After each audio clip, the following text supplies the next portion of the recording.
2014 City of Cortland Common Council meeting to order. Please rise for the Pledge of Allegiance. I pledge allegiance to the flag of the United States of America and to the republic for which it stands, one nation, under God, indivisible, with liberty and justice for all.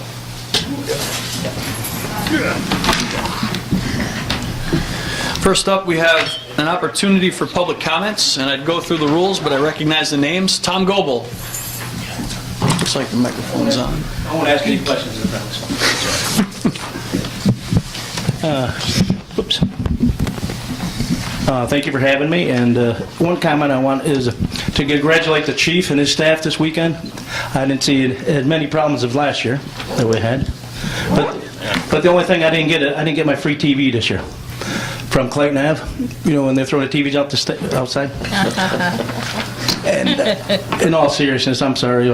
And another thing on Main Street, the BT Jones, I hear they're doing some more work on that, but I think that's what's holding up the city and some of the more businesses coming in.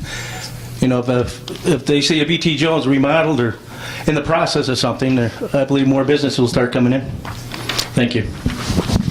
Thank you, Tom. Our second speaker, Derek Reynolds. Oops.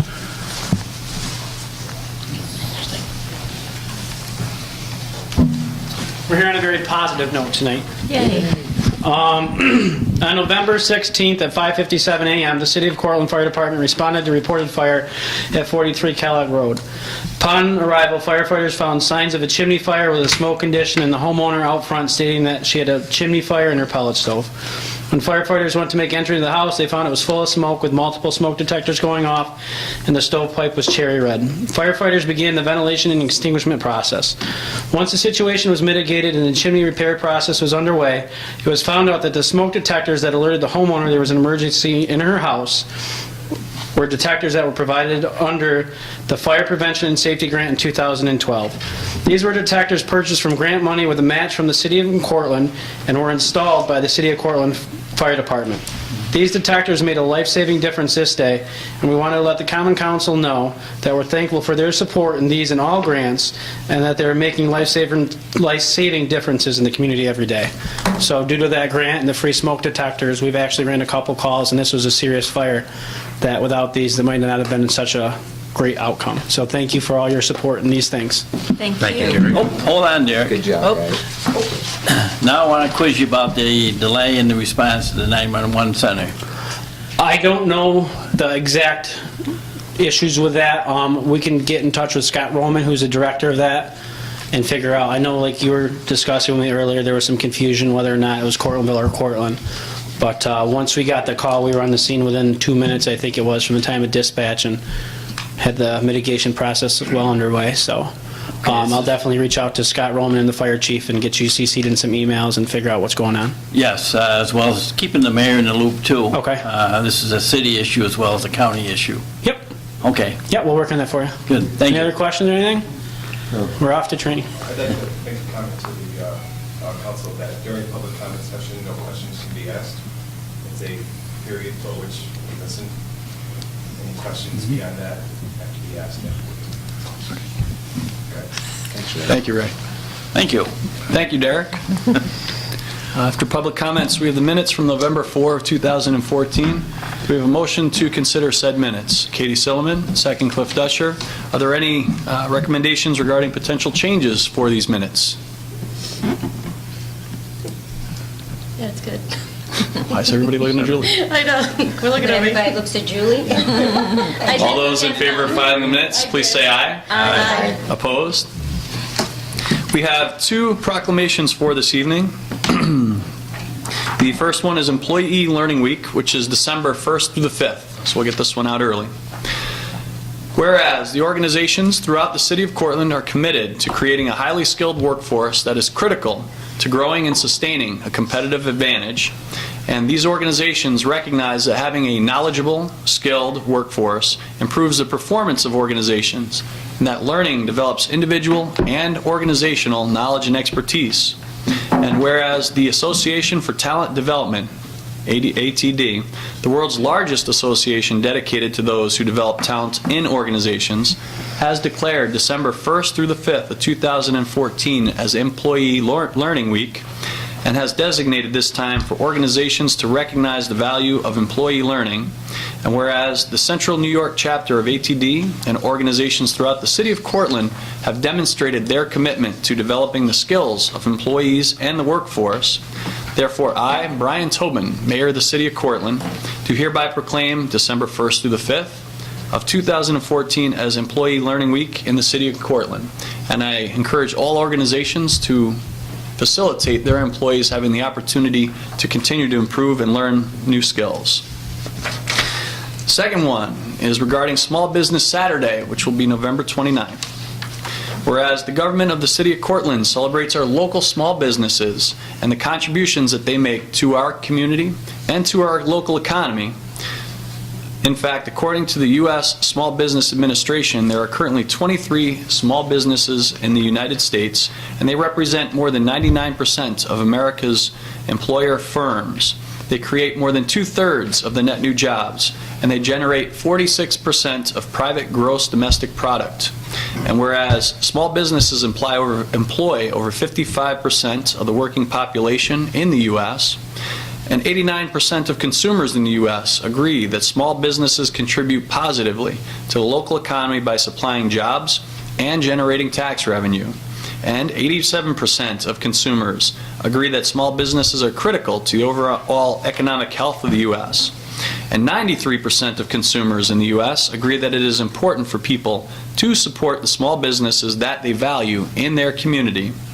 And the City of Cortland supports local businesses that create jobs, boost our local economy, and we preserve the Saturday after Thanksgiving as Small Business Saturday. Therefore, I, Brian Tobin, Mayor of the City of Cortland, urge the residents of our community and communities across the country to support small businesses and the merchants that provide these businesses on Small Business Saturday and throughout the year, and hereby proclaim November 29 of 2014 as Small Business Saturday.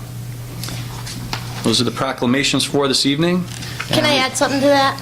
Sure Not thing. to the proclamation, but on November 29th, during the Small Business Saturday, we're going to highlight the end of the day with the city tree lighting ceremony. And it's going to start at 5 o'clock. So spread the word. Very good. Thank you, Julie. Moving on to the formal agenda. Number 1, discussion on the flooding task force restructuring and recommendations about the FEMA community rating system and its implementation. Cliff Dutcher, Katie Silliman have been sitting on said task force. Would you like to initiate the discussion? You want me to? You look so You're good. senior. You're all dressed up.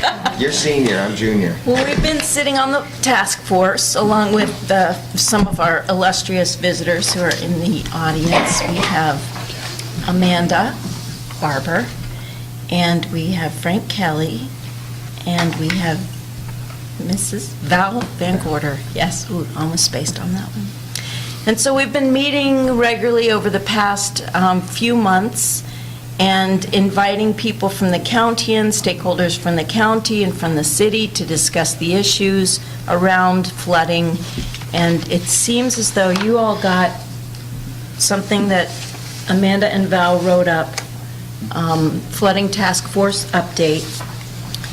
And you also got a fact sheet on the community rating system.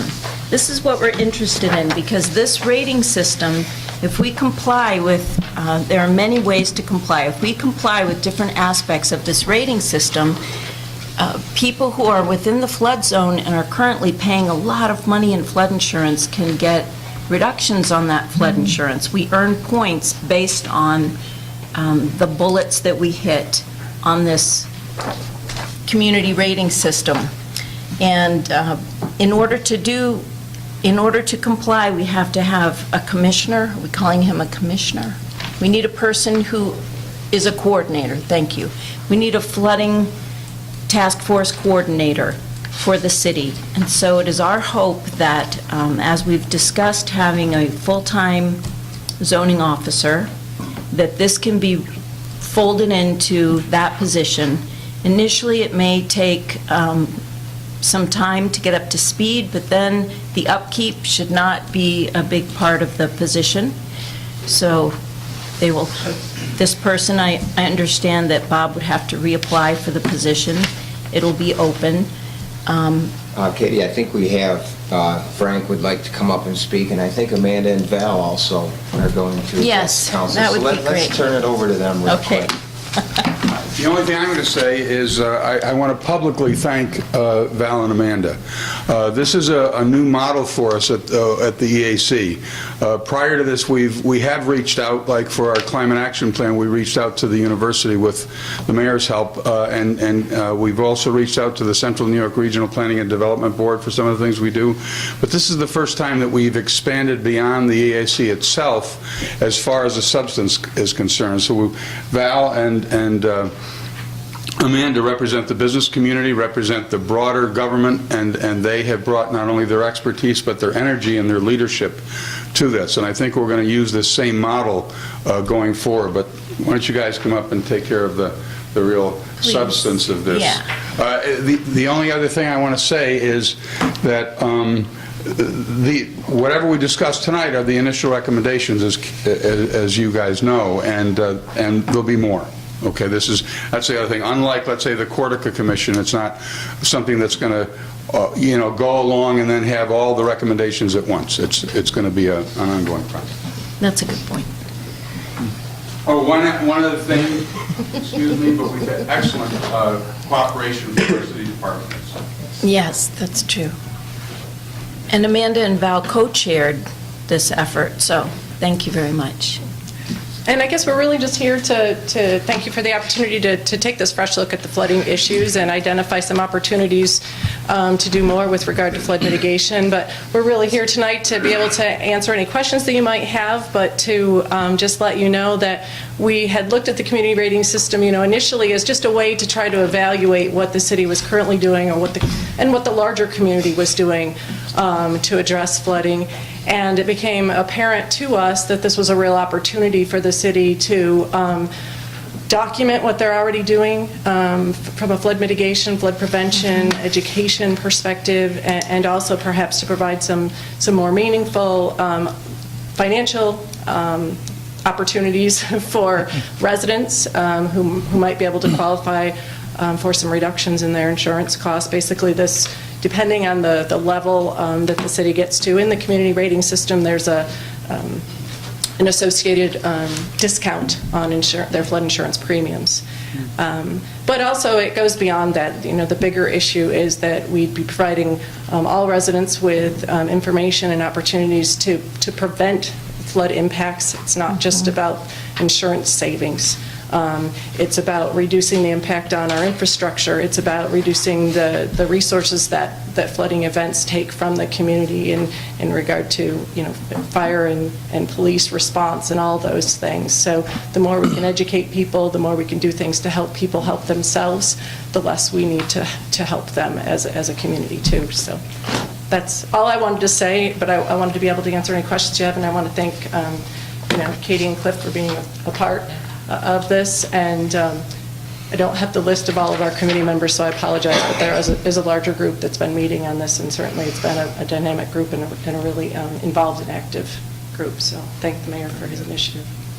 And now we've gathered a lot of information, and we're going to break into subgroups and address different problems that we've identified. So it's an interesting committee to be on, great people, and I think we're going to see some real changes come out of this. So when we basically get a flood coordinator in charge of this, does this help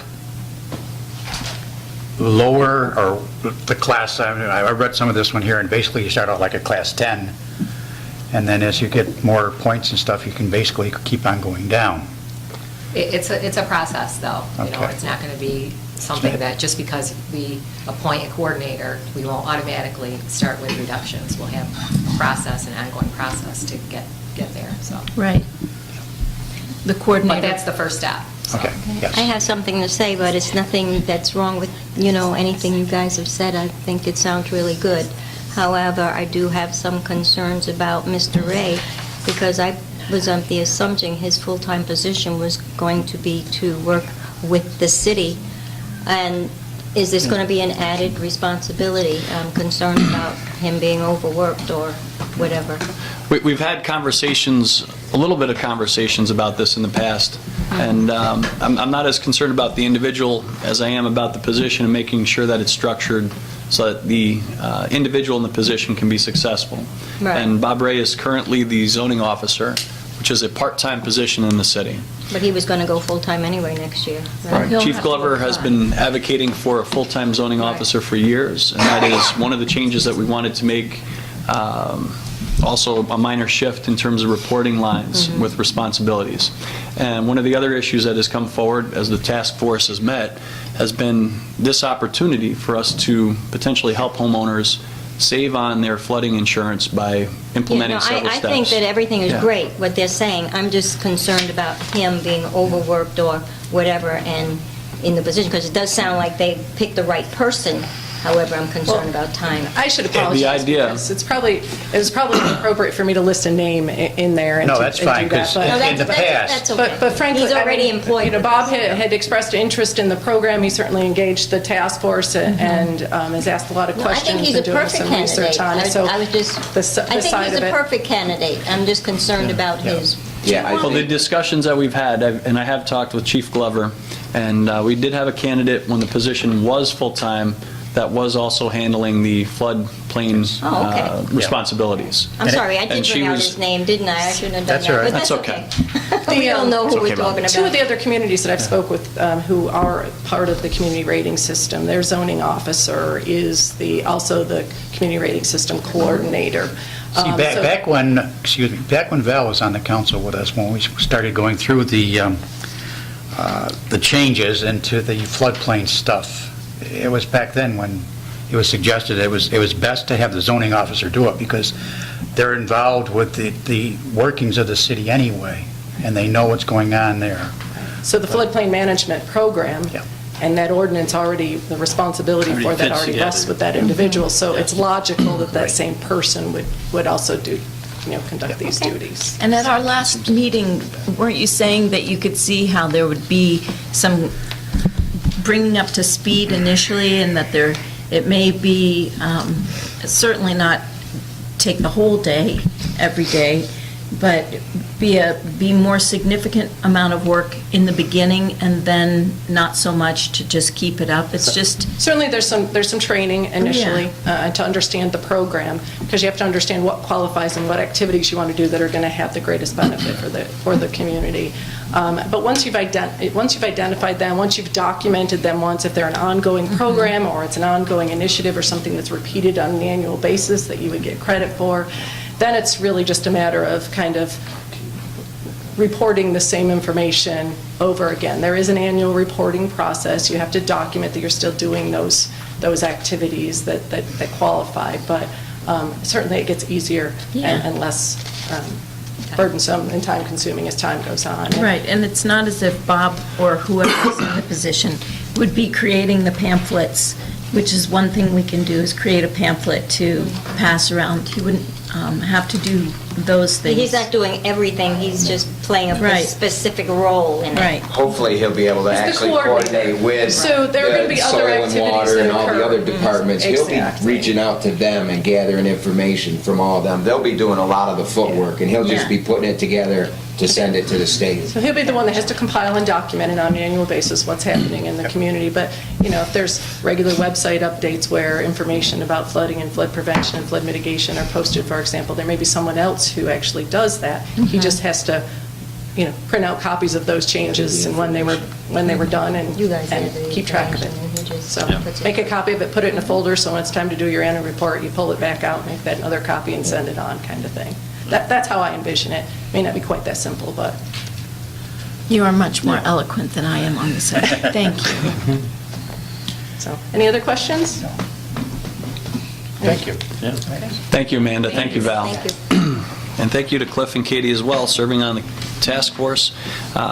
It's nice to see we're getting some recommendations that can tie into what we're needing to do and what we can do for our residents, and I'm sure the task force will continue to have further suggestions in the future. So thank you for your efforts. And a strong thank you to Frank Kelly, who is in charge of the Environmental Advisory Committee, so the task force has been sort of an offshoot working through the EAC, but they've been able to pull in people that definitely are lending strong expertise. So thank you as well, Frank.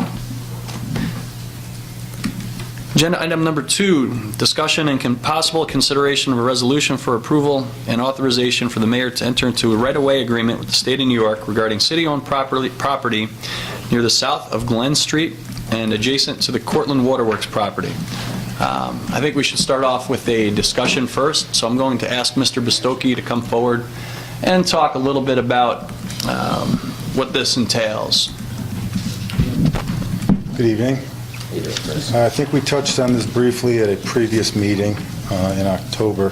The state has requested a right-of-way in the city waterworks, which basically is going to take their stormwater and put it into Otter Creek. I had a few questions for the state DOT. They answered in a letter to the mayor. Mayor, I'm not sure if you had a chance to scan this in and send this to the council. It is addressed to Honorable Mayor Brian Tobin. The first question I asked was, will the proposed storm system that drains into Otter Creek increase the chances of flooding downstream? How much more water will be introduced into the creek than it now receives? They've given me an answer. Again, I guess I should have scanned this in today and sent it to you.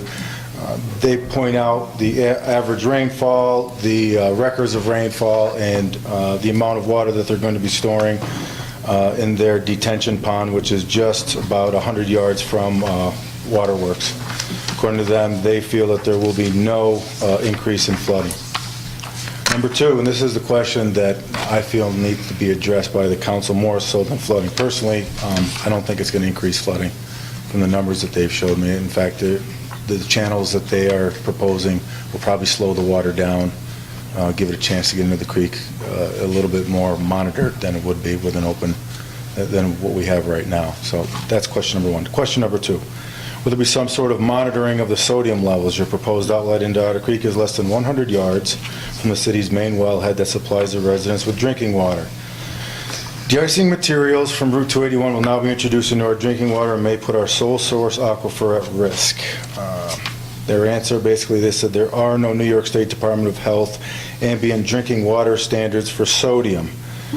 The City of Cortland Water Department Annual Water Quality Report states that the sodium level of 40 milligrams per liter, although higher than the 20 milligrams per liter for those on severely restricted sodium diets, is well below the 270 milligrams for people on moderately restricted sodium diets. Okay, well, there are regulations because they just cited them. So 270 milligrams per liter is for moderately restrictive. Compared to highly restrictive is 20 milligrams per liter. They go on to cite a study done by Lochner Engineering. It is an analysis known as the Toller analysis. Toller analysis is a very conservative prediction of estimated chloride levels in groundwater supplies. In reality, all the salt applied to the roadway does not enter into the aquifer. Some salt is conveyed outside of the well recharge area on vehicles, while other volumes of salt are conveyed via runoff to Otter Creek and are carried downstream beyond the city's well fields. Salt does eventually enter the aquifer, but does not necessarily reach the city's well field. Basically, what they're telling us is they feel, according to their numbers with the Toller analysis, the water will carry, the flow of Otter Creek is going to carry the majority of the salt, sodium chloride past wellhead number 3.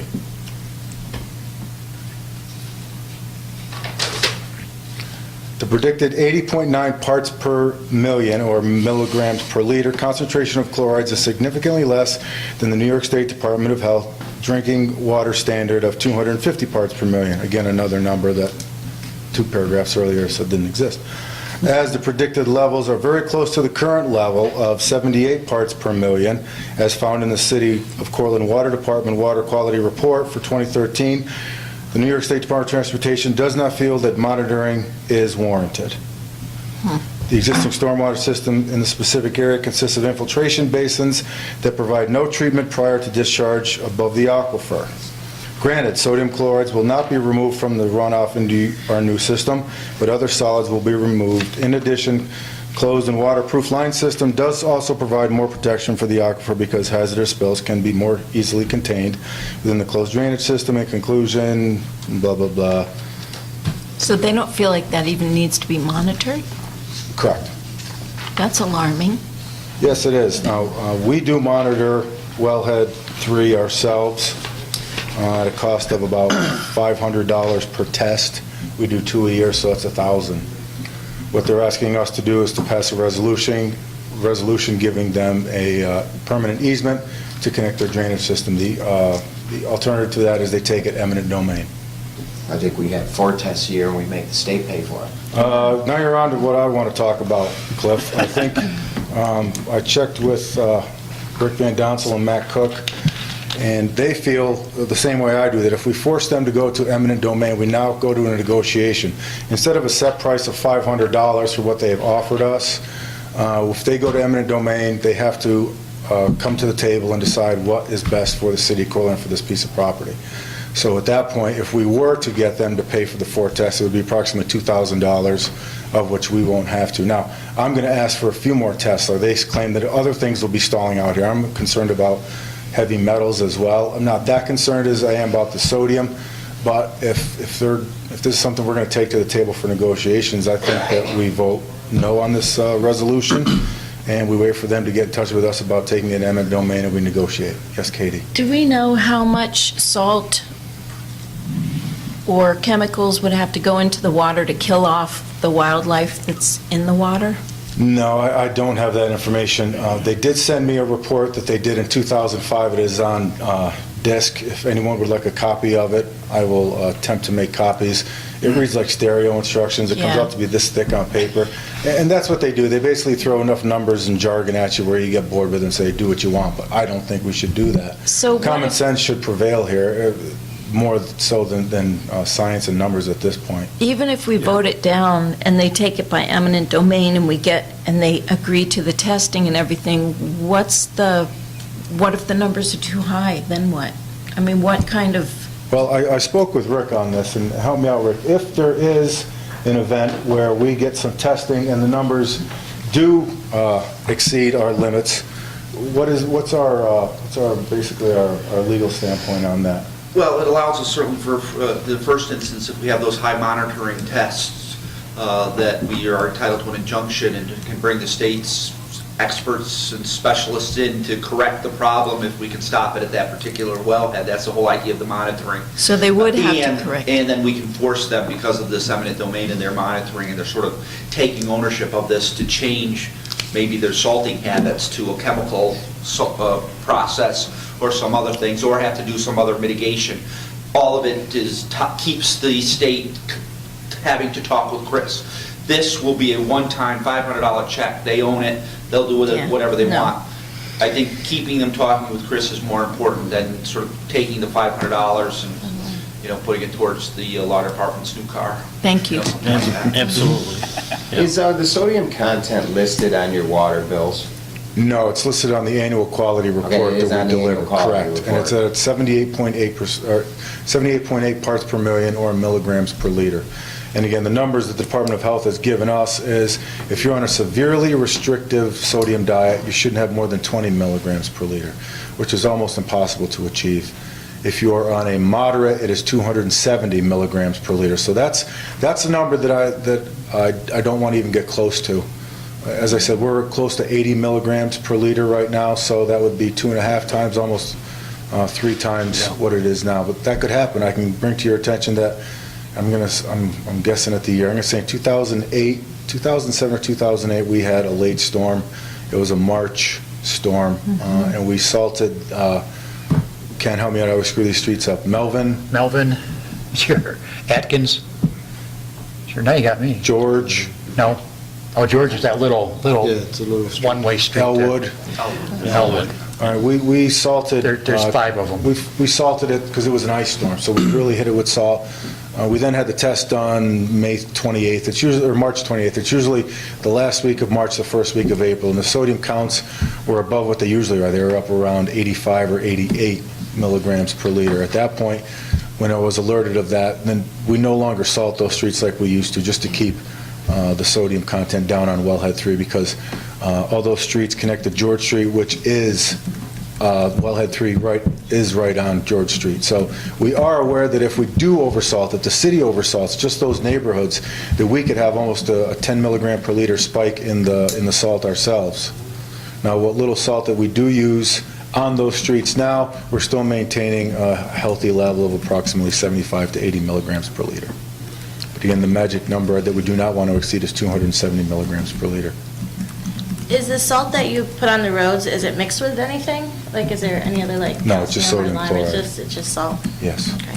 What about the brine that you talked about a few years ago? That's sodium chloride as well. That's salt water, basically. Okay. That's water that's basically 22% sodium chloride. Is that worse than the regular salt, or? No, actually, it's less, because sodium chloride is 100% NaCl, where the brine is 22% NaCl. Okay. Does the state use that? Yes. Okay.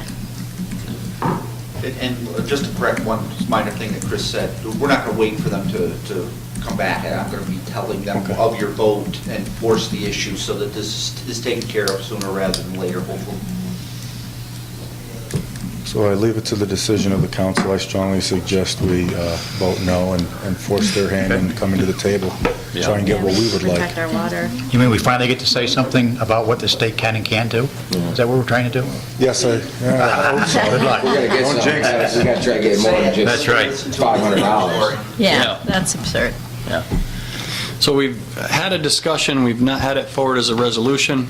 So a resolution would be for approval and authorization for the mayor to enter into right-of-way agreements with the state of New York.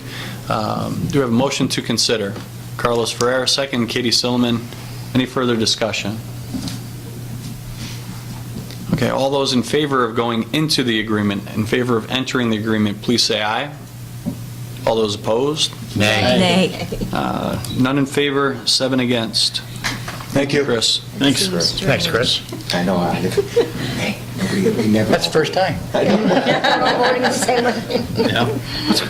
Agenda item number 3, consideration of a resolution to lift the hiring freeze to fill a vacant police officer position. There is a police academy that will begin in March of 2015, and this would give the chief the opportunity to initiate. Do we have a motion to consider lifting the hiring freeze? Cliff Dutcher, second. Tom Michaels, discussion. And Police Chief Catalano is here if we have questions. I believe this is just to fill a vacancy that was left open in September by a transfer, so. By a resignation and, yeah. No, transfer. Transfer. To the sheriff's department. That's right, okay, yes. So. Correct. That's really our Yep. background. Any questions for the chief? No. No? All right. We do have the motion. All those in favor say aye. Aye. Opposed? Thank you. Congratulations, chief. First time, one time. 0770. Agenda item number 4, consideration of a resolution to appropriate $32,000, and this is from the proceeds of the sale of properties at the October of 2014 tax sale, and this is to go towards the funding required for construction of the impound lot and expansion of the impound lot up by the Armory. Motion to consider. Cliff Dutcher, second. Carlos Ferrer, discussion. And this is information that Paul Sandy, Deputy Chief, had sent to council and solicited feedback on. Any questions? All those in favor say aye. Aye. Opposed? Motion carries. Number 5, consideration of resolution to fill the vacant position in the Youth Bureau office of account clerk, and the annual salary, $22,594. Motion to consider. Katie Silliman, second. Cliff Dutcher, discussion. Just that revamping that you did, 'cause I remember a few things. Retitle. It's retirement. Yeah, there's... It's a retirement, right? He was gonna move it. So you guys lifted the hiring freeze back in June? John McNerney will give us a quick overview. The recap. Sorry, I didn't include There you this go. in the packets. Just wanted to make sure that we had the same cast. So basically, we're hiring one Thank you. person to replace 2. Right. And we're at that stage right now. The reason I'm before you tonight, I know you listed the hiring freeze, but the current person is a senior account clerk, and when we worked with civil service, there was only 2 qualified applicants that were senior account clerks, so we opened it up to an account clerk typist, which is basically the same job title, and that opened up the candidate pool. So we interviewed 9 candidates and ready to hire the person. And you can see, just note, obviously we'll be starting the person at a lower salary, and our stenographer is planning on retiring in March of 2015. So. Now, on the email that you had sent out, it has 21,297, and I know you sent another one, but this was... Yeah, I mistakenly, if you read the SEIU contract, it's kind of confusing, so I just had the wrong number there. What's the right number again? 22. The 22, the one that's down there now? Yes. And what will you do in the future with the stenographer position that you're going to eliminate? Is that going to have to be filled somehow? Well, our hope is not to. I'll come back to you if I think we have the need, but we went on, you may recall this, but and I've talked about it before, we've gone to an online registration program called RecDesk, so we're seeing less traffic through our door. Close to 90% of the people are utilizing that to sign up for facility rentals and program registrations, so we're trying to save on costs there.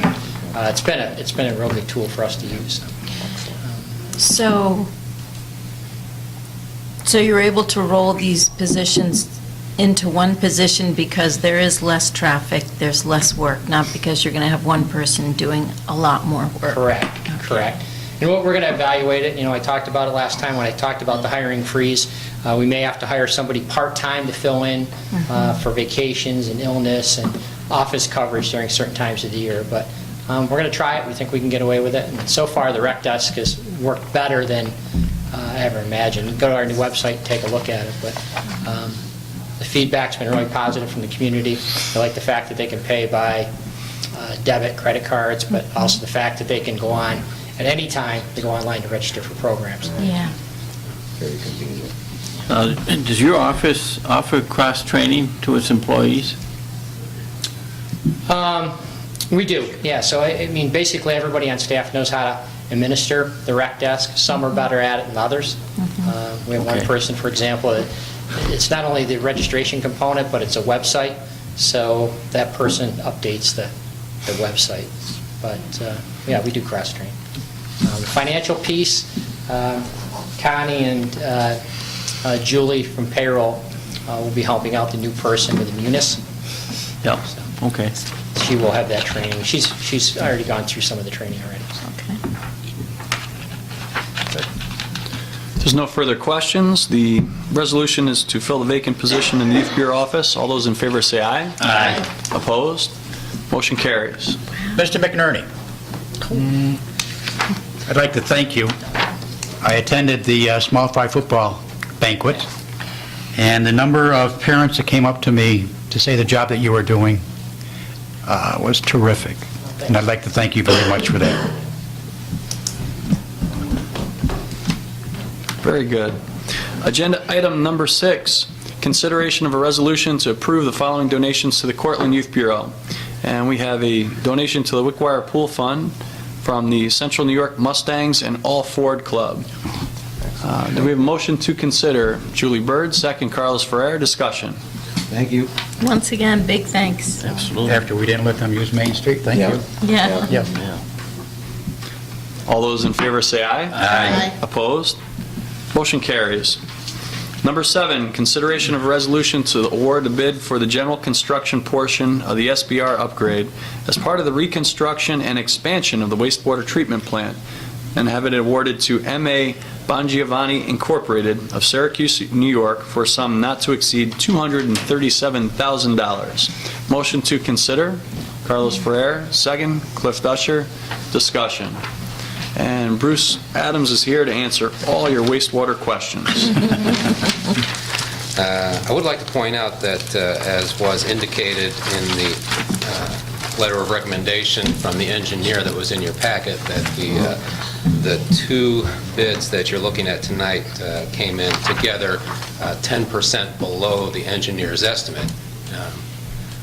Obviously, we were hoping it wouldn't go over the estimate, but we're quite surprised that it went that far under, because as I pointed out before, we're saving a ton of money on this overall project by splitting it up and buying the equipment separate from the general contracting work and doing the installation ourselves.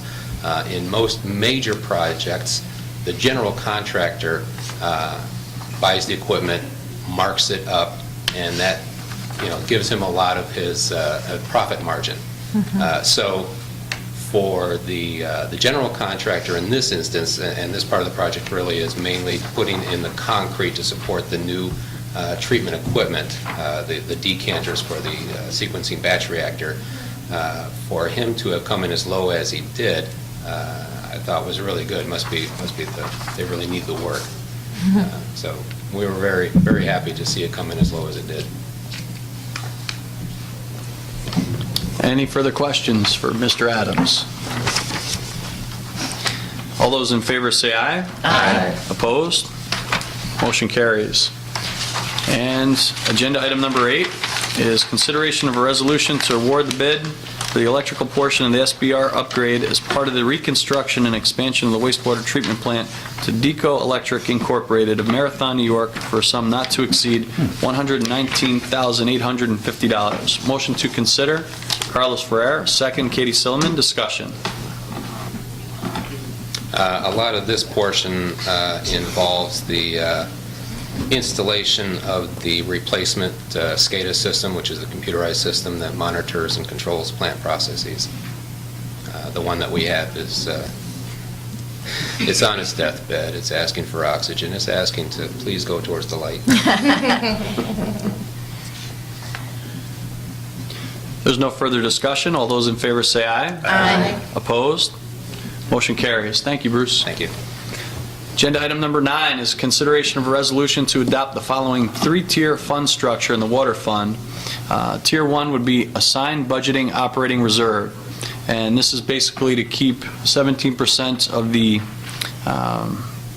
operating expenditures handy, and basically in the event of emergency. Tier 2 would be assigned reserve for natural disasters and emergencies, and trying to keep it at 3% of the water fund's budgeted total reserves. Part of this is because if we do have a disaster, FEMA covers 80%. We need to have something to help cover some of the cost. And then Tier 3 would be assigned reserve for capital expenditures, and this would be assigned budgeted operating reserve and assigned reserve for natural disasters and emergencies, funded annually from the water fund's net change in fund balance after any required transfer to those said reserves. We have a motion to consider. Carlos Ferrer, second. Cliff Dutcher. Discussion. And Mac's around here somewhere, but Chris is here as well if we have questions about the change in policy. I'm just wondering why this didn't come up during our budget workshops, because it would have been helpful to know what these numbers, because my understanding, the water budget is balanced, so where's this money going to be taken from, or where is it going?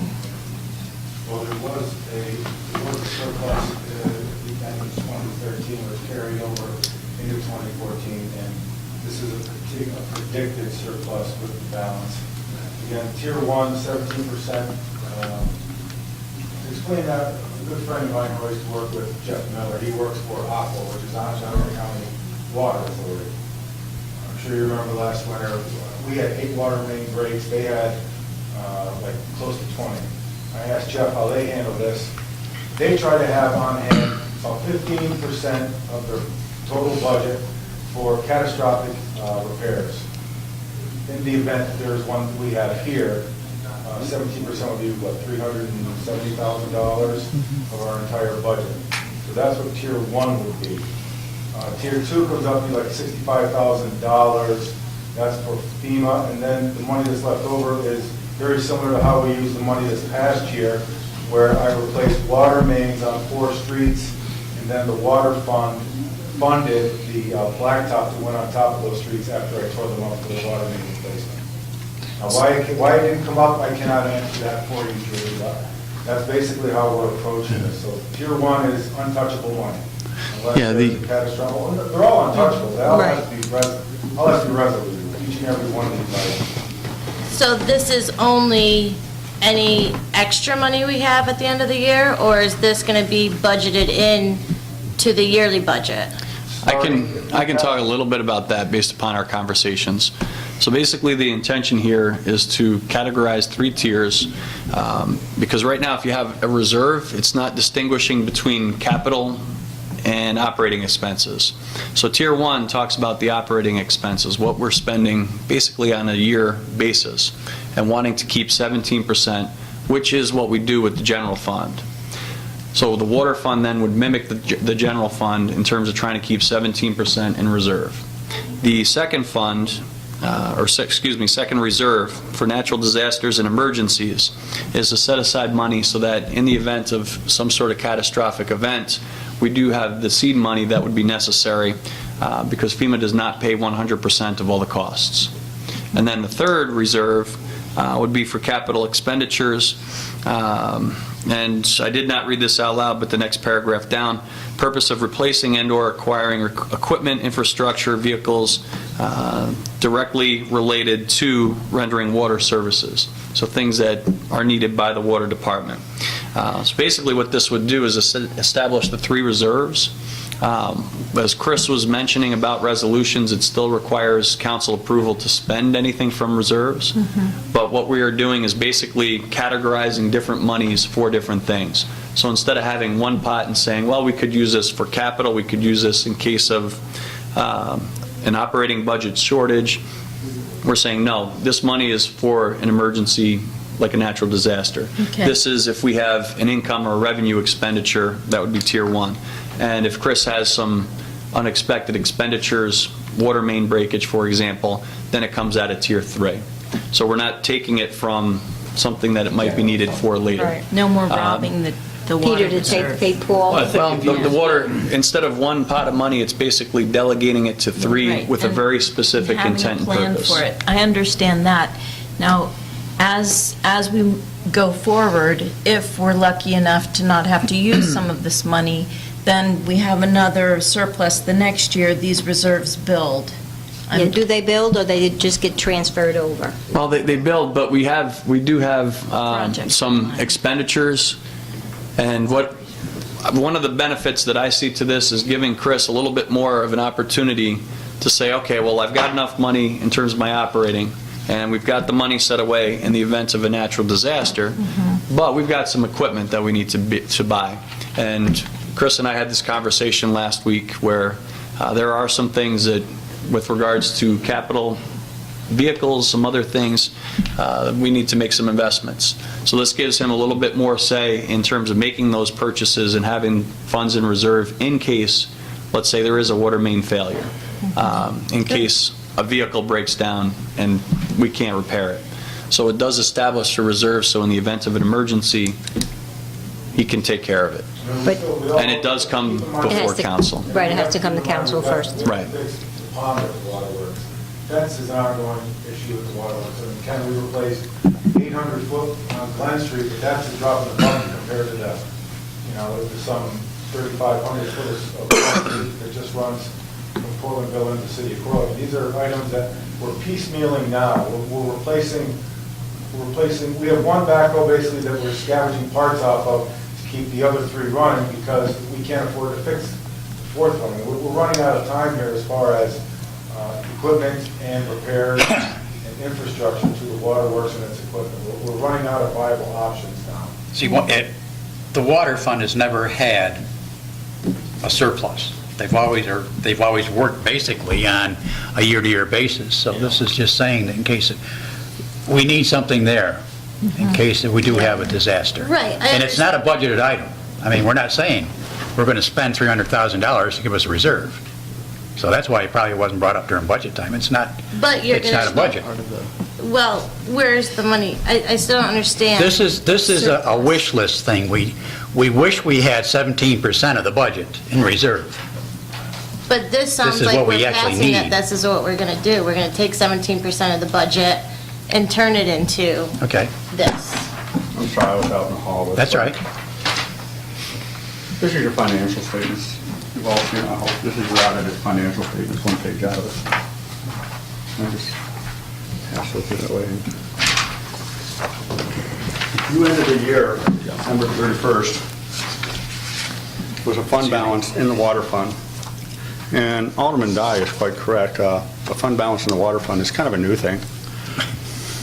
But we also It'd be a raised the- special thing, because I've But been we pushing for raised the- years to have one, and But we raised the rates last year, too. But it's been but growing that over the still last didn't give couple us any years. money in the budget fund. You have a fund balance of, at December 31st, of $1,092,000. Currently, because you don't have a fund balance policy as such in your water fund. Remember, you do have a very elaborate fund balance policy for your general fund, which you enacted in 2013. We are mirroring that with this. Currently, your fund balance structure, which is kind of more as historical or not, has two different buckets inside your fund balance. You have one balance which is restricted for about, I think that's about 108,000. The eyes aren't really good tonight, guys. 105,000. Thank you. Yep. And the restricted is 682, right? Or 687? Restricted's 105, and the assigned is 987. The 105 is what you set aside for your capital replacement. Okay. The other money in here, which is 687,000, right? 987. Thank you, 987,000. That is for your operating expenses. Okay, so you're well capitalized. You have more than enough money that you need for operating expenses, and a great deal less money than you need for capital expenditures. What we're doing is simply shuffling those two buckets and putting in proportion to what you need. We're not creating any new money. We're not spending any new money. You're simply saying, well, let's follow the fund balance policy that's in the general fund, where you set 17% of your next year's operating budget into the operating reserve. Okay.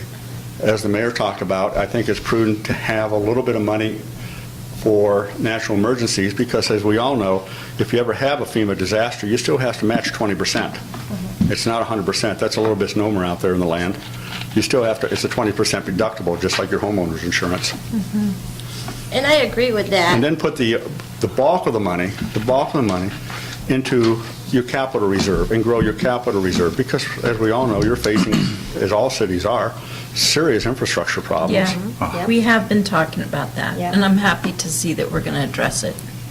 I think, I'm sorry, I was once again out in the hall with Mr. Kelly when he was speaking. It's all right. I think setting a ceiling, a floor that you'll always keep in your capital fund, which is, I think, you've talked about that, about how much that might be.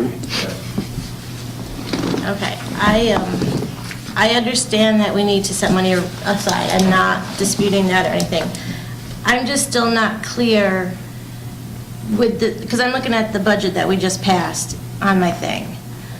I'm just not clear, like, are we not transferring money from the water budget to the general fund? You are. Like, I'm just... And that's so an operating expense. Are you going to restructure The budget? budget, like... This is not an expenditure. These are your reserves. These are the monies that you're setting aside. And they're already there. They're already And there. every year, we're going to have these reserves. Not necessarily. If we don't have a... Your water Yes. fund, and your sewer fund are a little bit more stable than your general fund. We're going to have some reserves. It And may not be hopefully- this amount every year. But we'll build on this. We have this because we had a surplus, and if we don't, we're hoping to spend it on some capital improvement projects, but if we don't have a big disaster, then that money will stay there, and we'll build that fund for a disaster if we get another surplus. So in my mind, if I understand you correctly, it's that we had a surplus, now we're making a plan for it. so that it doesn't get used some other way and the water fund money stays in the, working for the water fund? It's a rainy day fund. Yeah. So this money is nowhere in this budget? No, absolutely not. Your budget is your current revenue. In fact, what you're looking at is your revenue that you'll get in 2015 and the expenses that you'll pay out of that 2015 revenue. Your reserve have been accumulated over several years. Now it is how do you manage that reserve? All right, so by doing this, it's not going to have to raise water rates again Absolutely because not. we need to put money in this thing? No, absolutely not. Okay. Absolutely not. And I think it's important, I'm sorry, once again, I was out in the hall. And this is, Alderman Dutcher brought this out in the staff meeting, and I think that what you do with the money can only be done by resolution. Yep. Okay. You're not divesting any control of your fund balance. You establish it by resolution, and as I think as the policy in that resolution says, only the resolution can expend the money. So instead of being in this restricted fund and this assigned fund, it's going to be in these three funds? Yes. It's going to give us more control, basically, of the money. Instead of dipping out of a general fund, they actually have it put in certain places. So it's not in the general fund, it's in a general fund in the water fund? Yes. It's the water fund. The water fund. Water There is no fund. general fund. Then why, as I say, we keep calling it, It's the water fund. so confusing. You have three buckets. Okay. You have a general fund bucket, Yep. Which is the general fund. the general fund, okay. And you got the sewer have fund. a wastewater bucket Okay, or fund, totally separate. And you have your other main operating account that we budget for, is your sewer, or is your water fund. okay. That's a bucket. Mm-hmm. Your annual budget is only allocating your next year's revenue against your current year expenses. What your reserve is for, under this policy, is that you set aside 17% if, in fact, all H breaks loose. Yep. Okay, so So next that year, you have some cushion. How many people in the room have savings accounts?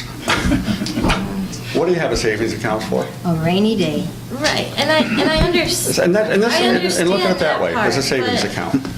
But it's what you've already saved, so it's not part of your revenue. Right. Right? See, It and is not part of that's your what's expenses. just confusing to me is that the money, When revenues It's like exceed a the Christmas club. It's expenditures, like the Christmas Right. club. Yeah, you put the Okay. money aside. when the revenues exceed the expenditures, when we do have extra money, then it goes into the reserve fund, and we want to keep it at three levels, 17% for the first one, 3% for the second. Basically, the idea is to have money in reserve so that if something goes wrong, We got money to pay for it. and I understand that, I'm not saying that. I'm just trying to go back to conversations we had when we raised the water rates, and, and it just, I don't know, it's just confusing. I just don't understand why it didn't come out. when we Raising the were water talking rates about allows it. us to have a fund. Yeah. So that's where we're trying to That's part manage of why we that did it. fund properly. That's part of If that why we helps did you. it. I think going That would be the forward, to best look thing at to that, do. is every year you anticipate X amount of disasters.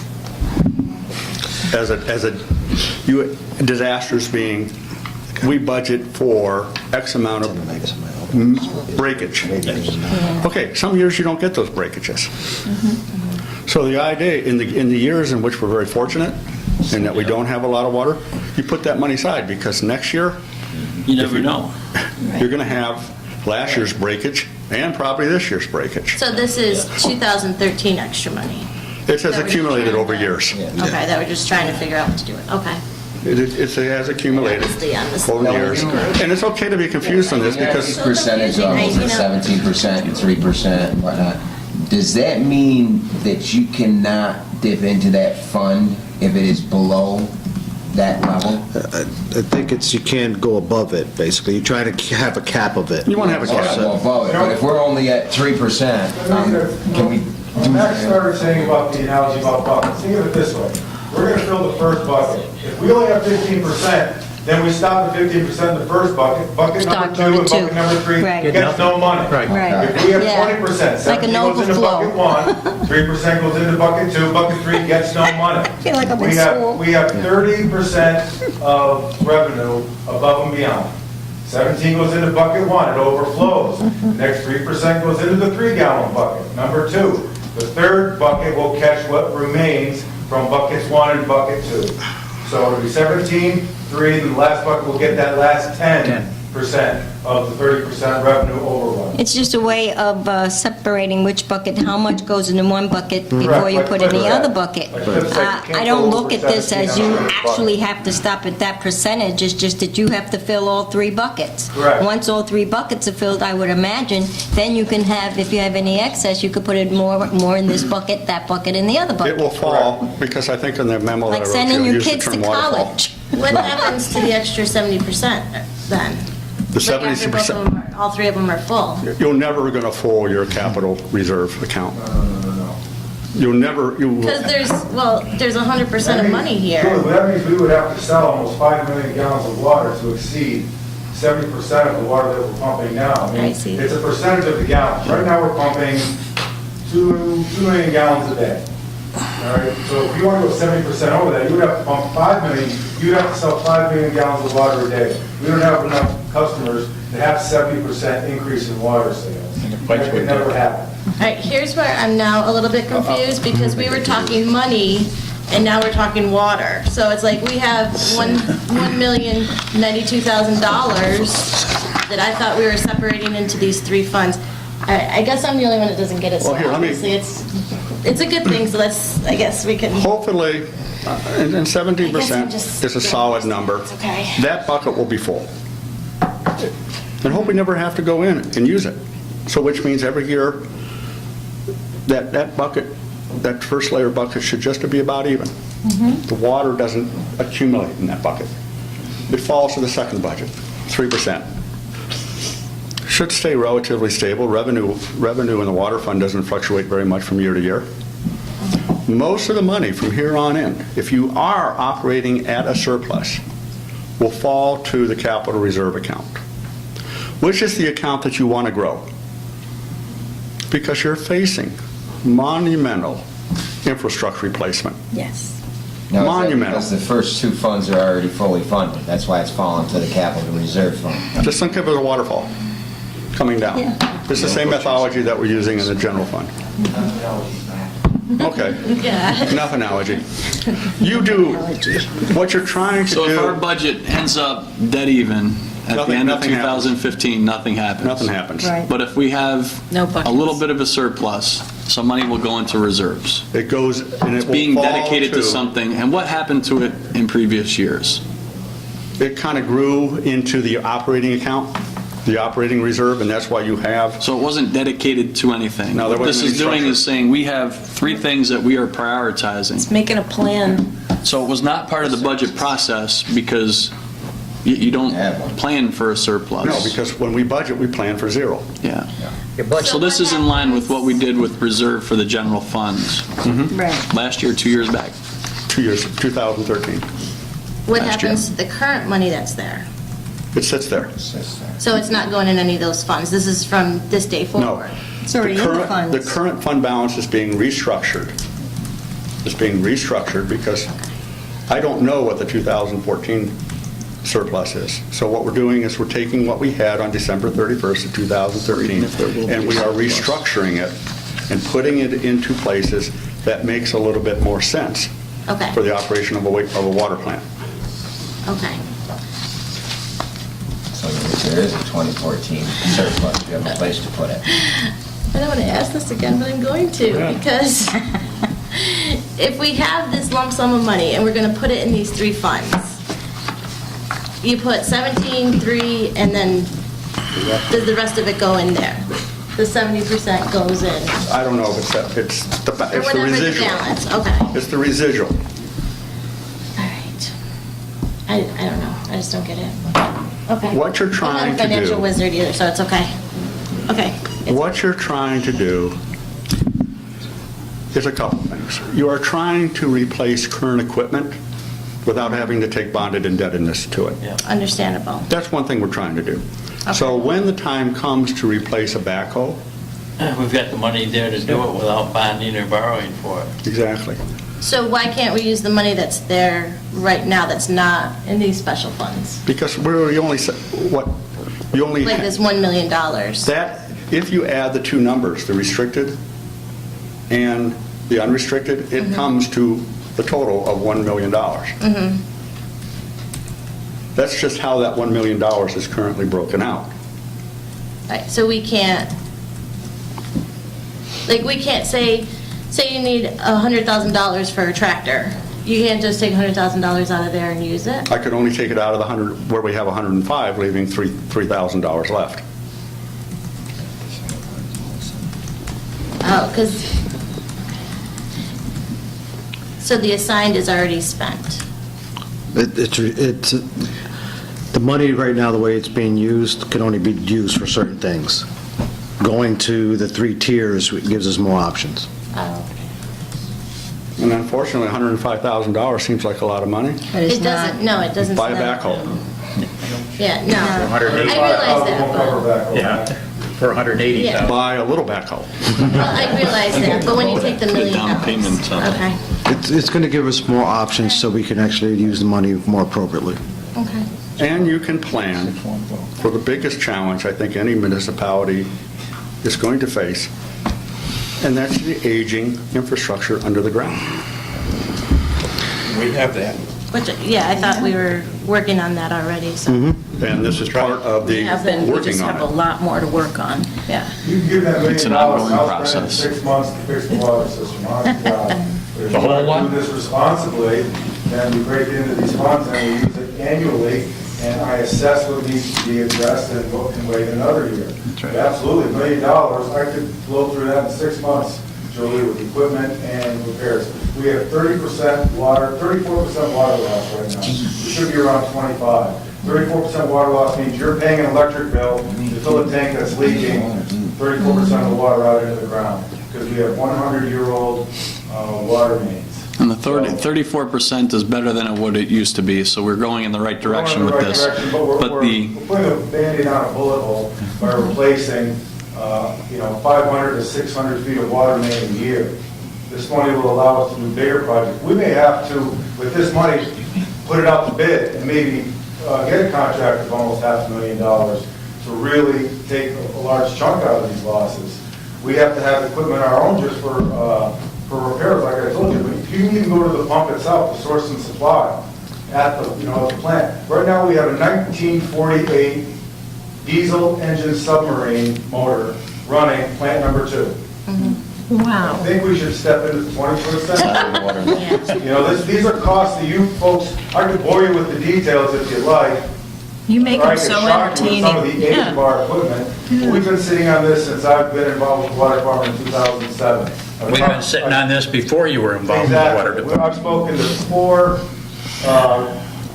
finance directors. Mac has listened.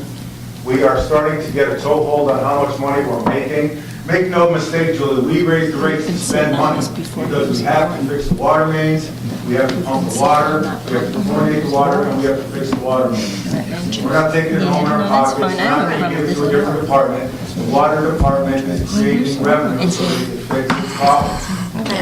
Every year, it may not be the same amount of money that we spend to fix our infrastructure and buy new equipment, but we've got to start somewhere. The resolution is to adopt a 3-tier fund structure for the water department. All those in favor say aye. Aye. Opposed? Motion carries. Thank you. Agenda item number 10, consideration of a resolution to adopt the following. What street is trying to understand? A, consideration, A is a resolution authorizing the encumbrance within the capital fund 100% of the federal and state eligible costs for a transportation federal aid bridge project in the amount of $173,100 to fund final design work. B, to appropriate $1,383.68 in the capital fund previously appropriated by resolution to 12.5 to match for the $173,100 related to A. C, resolution to appropriate $45.96, again, to the final design work for the bridge. D, resolution to appropriate $13,369.95, and this is also going towards that final design work. And E, resolution to appropriate $6,837.91 of the $36,125.18 previously appropriated in the capital fund, and again, for the final design work. Do we have a motion to consider? Cliff Dutcher, second. Me. Ken Dye, and now Mac will explain what all those things are. Actually, I was hoping Chris would. Chris Bostocki. Come on up. Here, I'll do this. We're going to the bullpen. He has a way with Just give them to me, you know. This is your capital balance, your capital fund. What Chris started out with, before Chris can get one of the commitments that you have to do under the grant is that you have to show that you set aside money to pay for the engineering costs. Is that correct? And that's the first part of this, $173,000. So we're setting aside, we're not expending it, we're setting it aside and saying we're going to use out of our capital fund $173,000. We're guaranteeing payment. We guarantee payment, the engineers start doing their engineer work. Okay, so I am borrowing from the capital fund. We have to match 12.5% of that. Now, when I remit back this, when we do the final design work and we file for refund from the state for the $173,000, they're going to give us 88.5% of it, which is $21,000. These other things that are the next series of resolutions, if you look in your capital fund that I just handed out, we have borrowed money in the past for an assortment of reasons. And when you borrow money, you do by resolution say, we're going to spend X amount of money to do this project, X amount of money to do this project, X amount of money to do this project. We borrow that money, okay, we pay interest on that money, and we pay it back. In your capital fund, you have some leftover residual money that's no longer needed to do those original projects because those original projects were already done. This is leftover money. You're still paying interest on it, and we're still paying it back. But you set this up by resolution. So what you need to do now, if we want to use this excess bond proceeds as the 12.5% match, I need you by resolution to undo what you did over several years and set aside by resolution again. Okay, we are now going to repurpose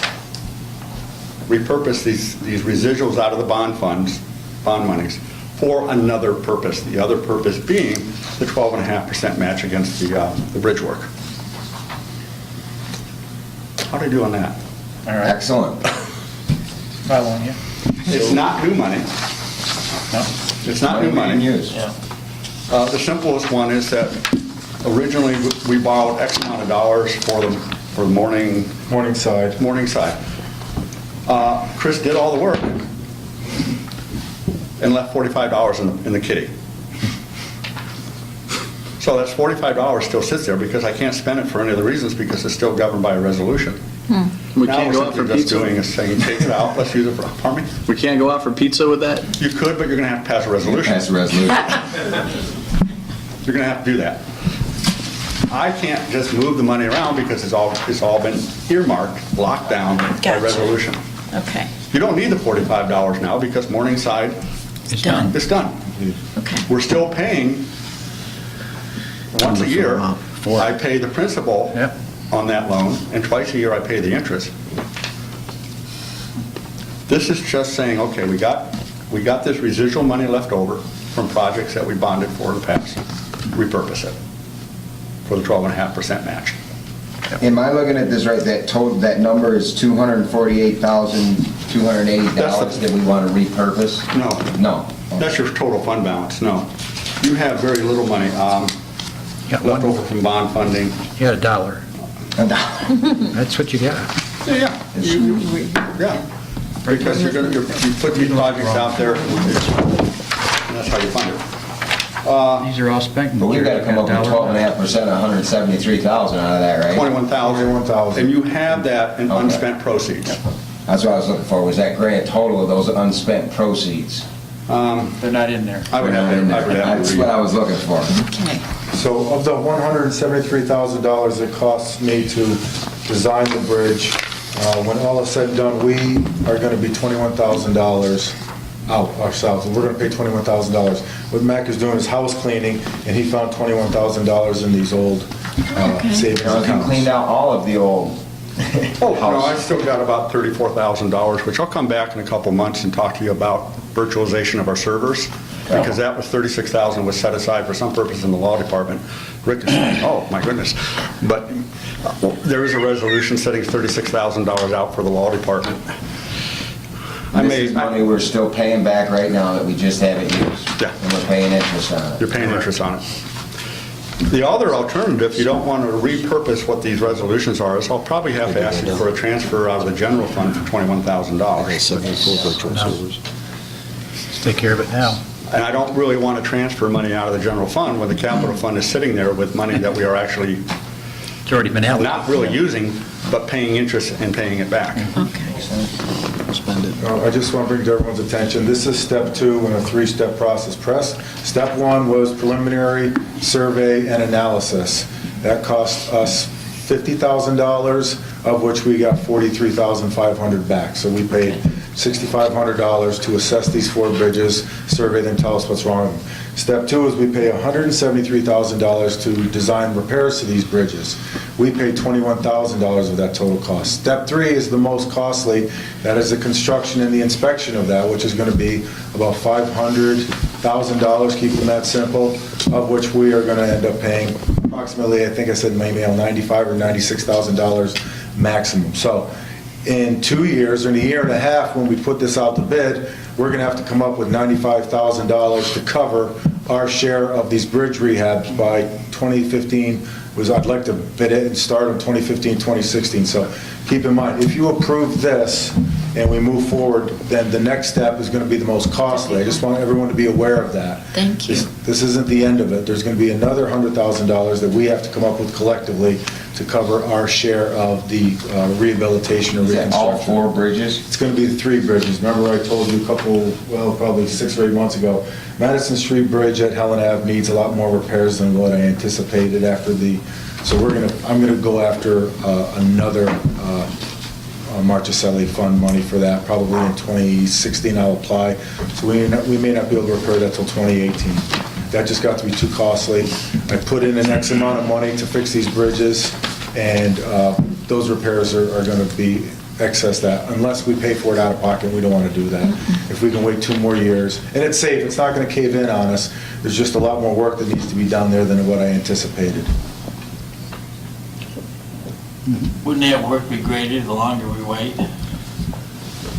Sure, but I mean, here's what the problem is basically. If you go over that bridge, and I'm sure Ken does all the time. Julie does. She lives up that way. And Julie, the concrete and the steel joints are basically rusted out. So basically, we have concrete sitting on concrete. That's not a good situation.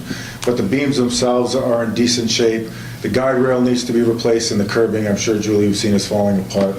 So most of it has to do with the rehabilitation of the concrete/steel joints at the abutments, and that's going to be costly because it's time-consuming.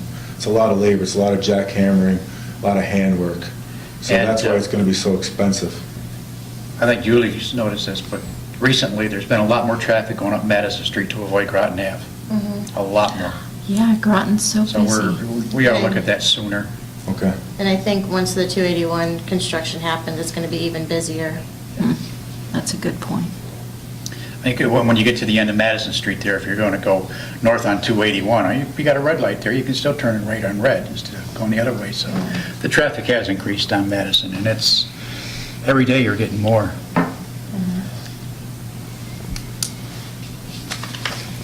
There's no further questions. The resolution is to adopt the following, and A, B, C, D, E, 5 resolutions that we are bundling as one with the intention of moving money to cover that $173,100 in design work. All those in favor say aye. Aye. Opposed? Motion carries.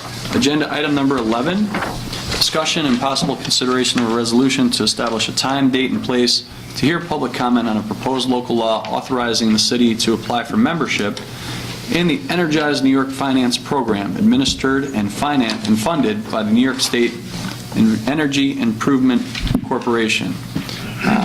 Mac, would you like to? Very briefly, I think you have very extensive information on this. I sent an email out on October 17th. And I think in your packet has some pretty extensive information on this. This is a program that's run under the auspices of the Environmental Facility Corporation, the Energize New York program. We are eligible this year because of 2 things. We are one of the few cities in New York that does have lien rights. We collect our own property taxes, and so we have lien authority. The second thing is that we have moved over an A rating. The threshold is that you can't be part of this operation unless you have an A rating. We have an A+, so we're now eligible for membership.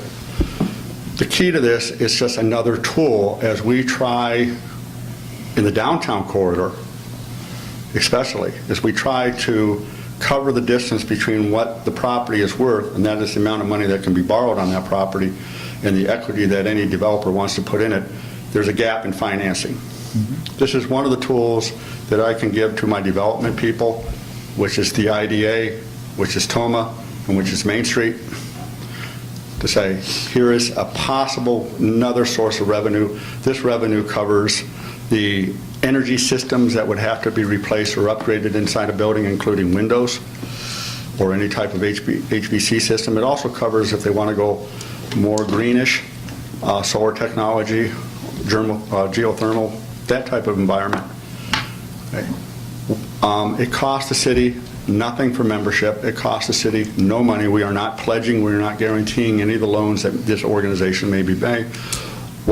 How it works is that it would be a special assessment back on the taxes for that particular piece of property based upon an agreed upon number that the EFC and the developer agree upon, and a large portion is on energy efficiency. It goes out at a very favorable interest rates, probably a great deal less than they can get on the commercial bank because it's guaranteed by the state of New York. Interest rates are running right now maybe about 2.68 to maybe about 3.25, which are favorable rates. It's another tool for commercial entities, not only in the downtown core, but if I have a business sitting out on Clinton Avenue that may want to redo their windows, may want to redo their furnaces. Okay, sometimes the banks are a little reluctant to get into that type of lending. They're expensive, but banks are sometimes reluctant to do that, mainly because anything they put in the building, there may already be a first mortgage, and that becomes real property, and it rolls over to the first mortgage, and it's difficult financing for energy improvement.